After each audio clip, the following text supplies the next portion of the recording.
Bueno, muchas gracias, buenos días, tardes por estar aquí a estas horas que podríamos estar comiendo y estamos reflexionando juntas.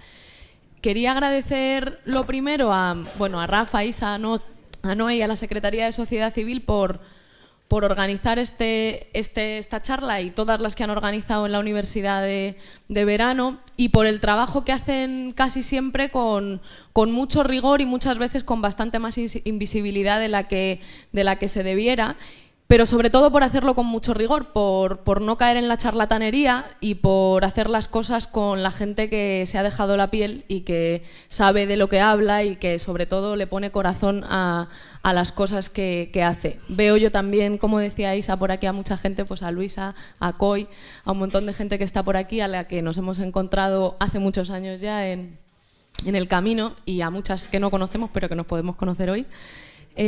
Y de verdad que es un placer, creo que es de las charlas más bonitas en las que voy a participar, y os lo agradezco de corazón.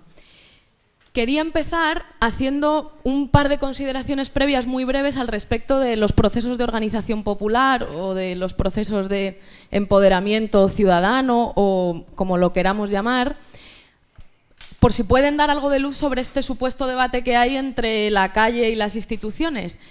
Y esas dos pequeñas reflexiones o consideraciones previas tienen que ver con el carácter inevitable de los procesos de organización popular en primer lugar.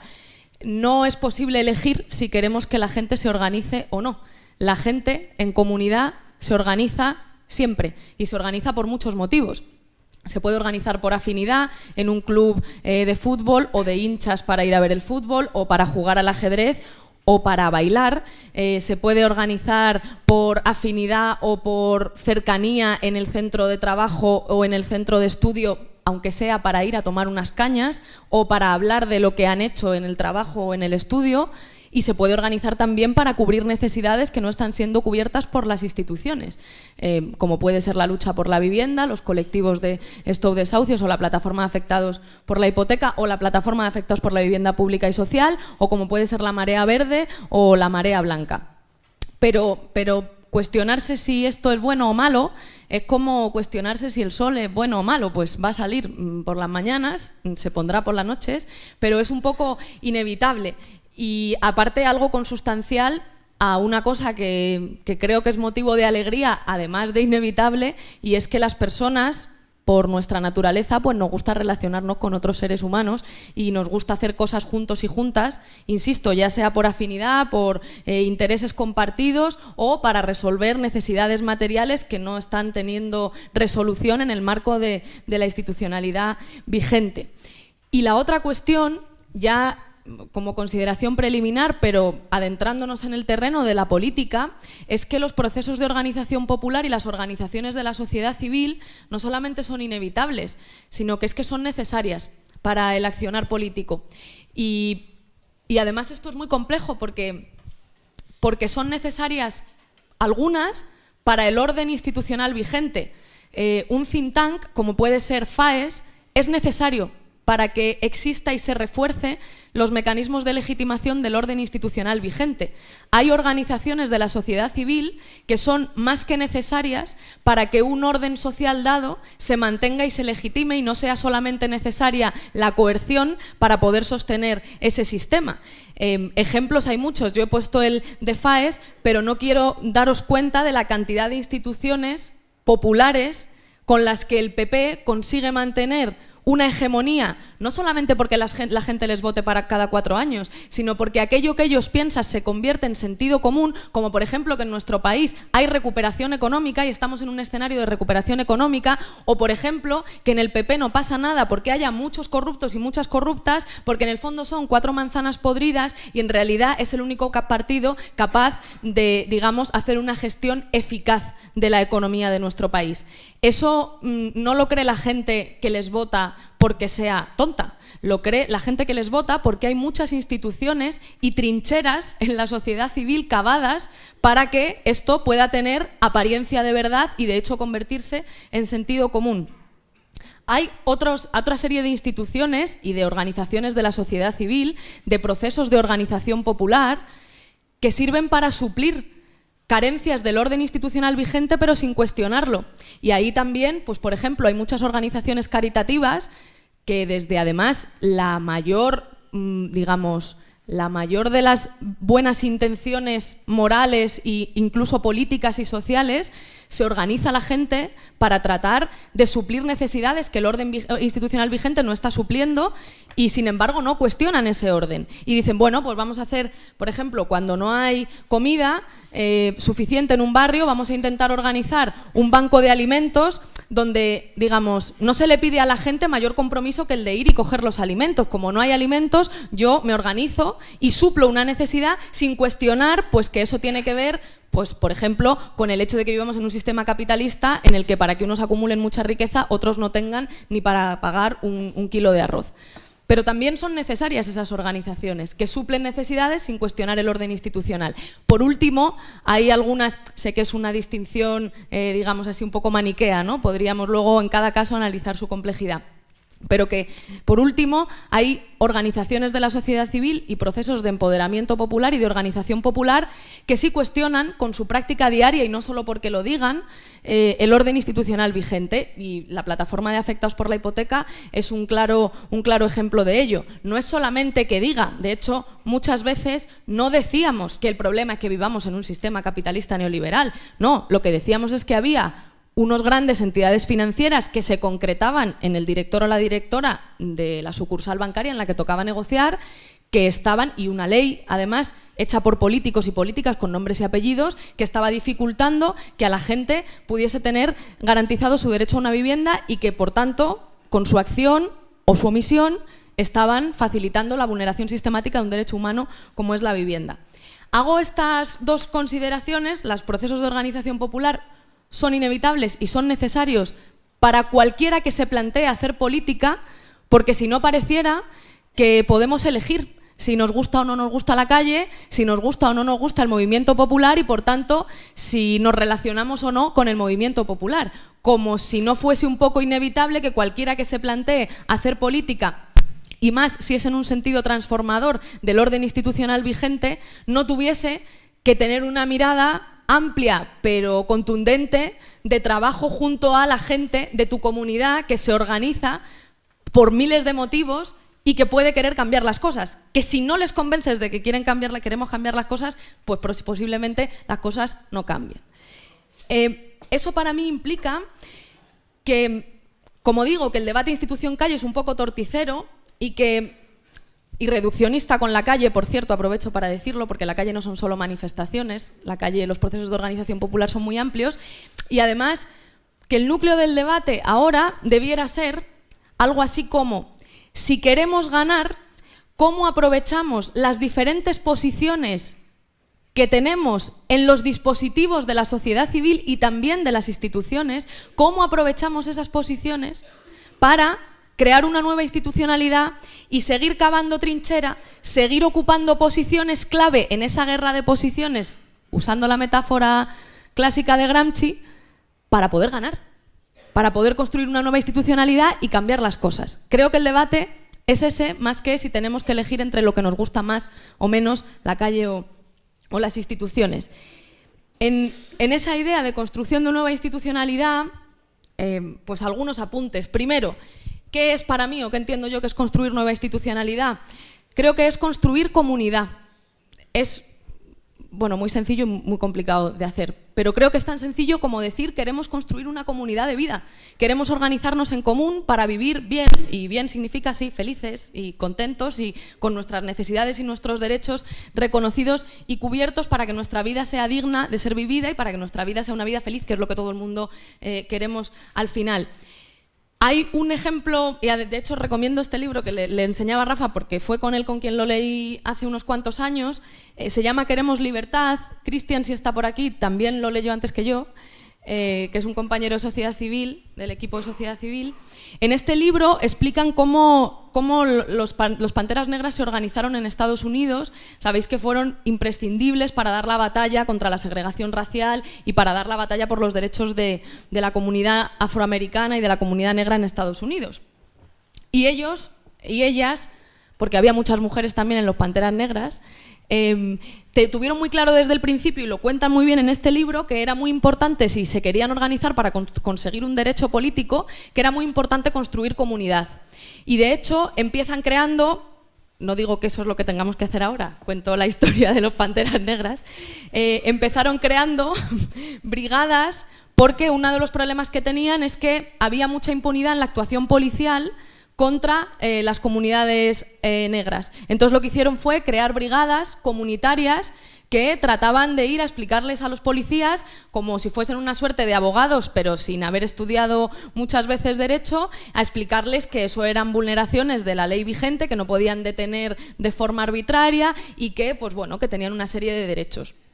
No solamente hicieron esto, sino que tenían, cuando el partido va creciendo, que era un partido movimiento, una cosa semejante a lo que nosotros y nosotras apostamos por construir, terminaron creando toda una suerte de programas de supervivencia, los llamaban ellos. Decían, hasta que las cosas cambien, nosotros vamos a ir creando dispositivos, comunidades de práctica, actividades, podríamos llamarlas también, ¿por qué no?, instituciones comunitarias, que vayan permitiéndonos vivir con dignidad. Aquí hay un montón de las que explican, os cuento algunas, pues un servicio de desayuno gratuito porque había muchos niños y niñas que no podían desayunar, servicios intercomunitarios de noticias, porque las noticias entre las comunidades afroamericanas no corrían, entonces ellos crean sus propios periódicos y sus propios servicios de información para que la comunidad esté enterada de las prácticas que están existiendo. Escuelas de liberación, las llamaban escuelas de liberación, eran escuelas en las que pues, se reforzaba algunas prácticas del colegio normal y también, normal digo, el oficial, y también, vale, y se daban también otros conocimientos, hospitales comunitarios, etcétera. Además de que eso servía para cubrir necesidades, generaba otros efectos muy interesantes, como por ejemplo establecer alianzas con otros actores de la sociedad civil, por ejemplo, con la Iglesia negra. Porque claro, si había que dar desayuno a los niños de la gente que iba a la iglesia, pues la iglesia se involucraba en esos programas, porque la gente que iba a la iglesia quería. Y se establecen poco a poco alianzas con actores de la sociedad civil que ni te imaginabas que podías establecerlos. Y además, para los compañeros y las compañeras que se implicaban en este proceso, pues todo esto se convertía en una suerte de estímulo moral muy poderoso. Chicos y chicas que no tenían ni qué estudiar ni qué trabajar, de repente tenían que madrugar mucho y que levantarse muy temprano para tener el desayuno preparado y el comedor listo para cuando llegasen sus compañeros y compañeras más pequeñitos. Y eso hacía pues, que muchos de ellos saliesen de las drogas, que muchos de ellos cambiasen sus dinámicas de vida para poder cumplir con la labor comunitaria. Creo que eso es de lo que hablamos cuando hablamos de construir comunidad, y creo que la labor nuestra en las instituciones como diputados y diputadas es aprovechar nuestra posición privilegiada para legitimar y dar cobertura a que seamos mucho más capaces de lo que éramos antes de construir esos dispositivos, esos espacios de la sociedad civil que nos permiten cubrir necesidades, encontrarnos e ir avanzando hacia construir, pues bueno, al final, una comunidad diferente en la que vivamos mejor. Voy rápido porque me ha dicho Noé que tengo poco tiempo. Creo al final, si eso es para mí construir nueva institucionalidad, el objetivo, el horizonte que creo que no hay que perder de vista es el de los derechos humanos y el de la lucha contra la impunidad. Lucha contra la impunidad que requiere mucha memoria para que no pueda volver a pasar lo que ha pasado. Para que no pueda volver a pasar que haya un señor o una señora que se crea que por ser director o directora de una gran entidad financiera puede echar de su casa a la gente que le dé la gana para seguir ganando dinero. Y eso exige mucha memoria.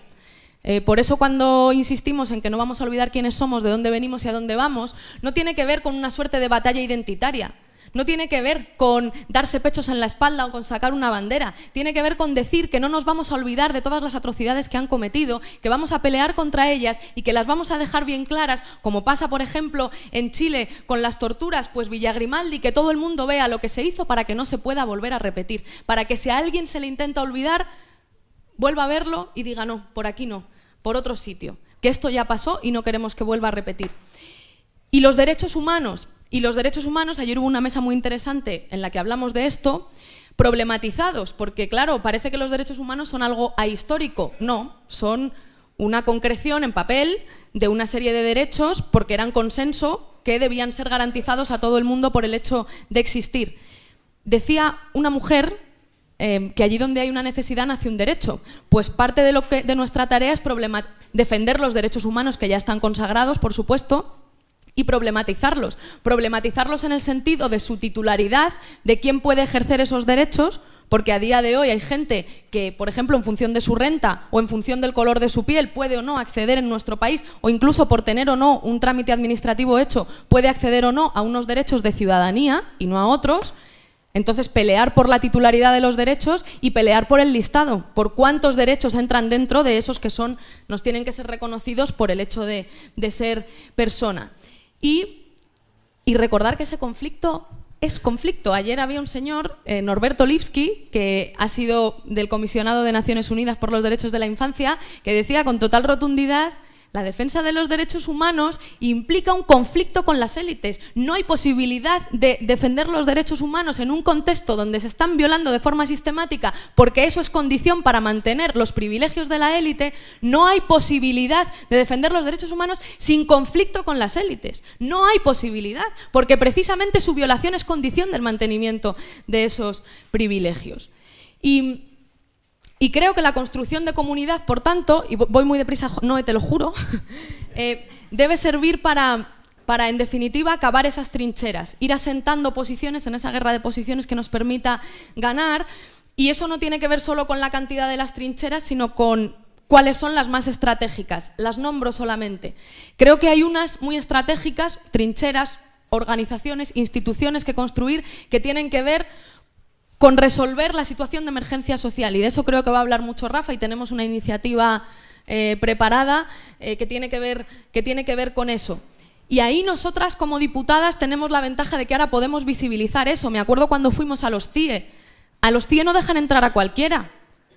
Ponen 1000 excusas para que entre cualquiera, pero cuando vas con la tarjeta roja, tenemos una tarjeta roja, los diputados nos dan una tarjetita roja donde pone que somos diputadas o diputados. Cuando vas con la tarjeta roja no te lo pueden negar. Pues aprovechemos que tenemos la tarjeta roja. Aprovechemos la tarjeta roja para entrar en los CIES y para decir si han vulnerado los derechos humanos. Eso es.